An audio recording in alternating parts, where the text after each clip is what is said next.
Gurius, இது நம்ம family. CAA அமல்படுத்தப்பட்டிருப்பது பெரும் விவாதங்களை கிளப்பியுள்ள நிலையில் ஆப்கானிஸ்தான் இந்தியாவுடன் எல்லையை பகிர்ந்து கொள்ளவில்லை என்று மம்தா பானர்ஜி விமர்சித்துள்ளார். இவரது கருத்துக்கு பாஜக கடும் கண்டனம் தெரிவித்திருக்கிறது.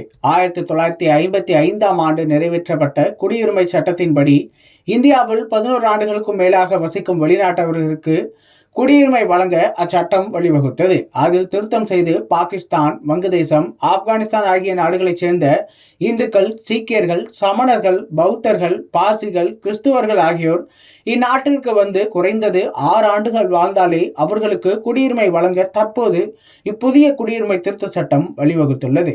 இஸ்லாமியர்கள் மட்டும் திட்டமிட்டு புறந்தள்ளப்பட்டு மற்றவர்களுக்கு குடியுரிமை வழங்கும் திருத்த சட்டம் மூலம் இந்நாட்டின் அடித்தளமான மதச்சார்பின்மை கோட்பாடே முற்றுமுழுதாக துடைத்தெறியப்படும் என எதிர்க்கட்சிகள் இச்சட்டத்தை விமர்சித்துள்ளன.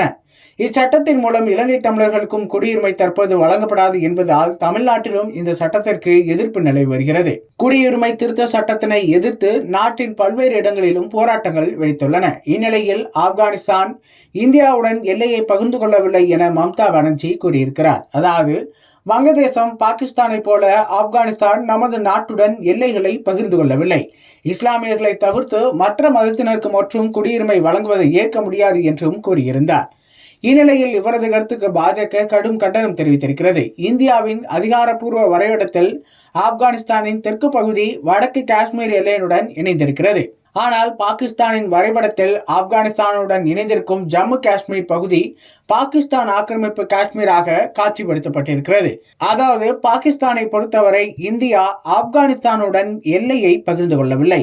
இந்த கருத்தை ஆதரிப்பவர்கள் தேச விரோதிகள் என்று பாஜக தொடர்ந்து கூறி வரும் நிலையில் மம்தாவின் ஆப்கானிஸ்தான் கருத்து சர்ச்சையை ஏற்படுத்தியுள்ளது.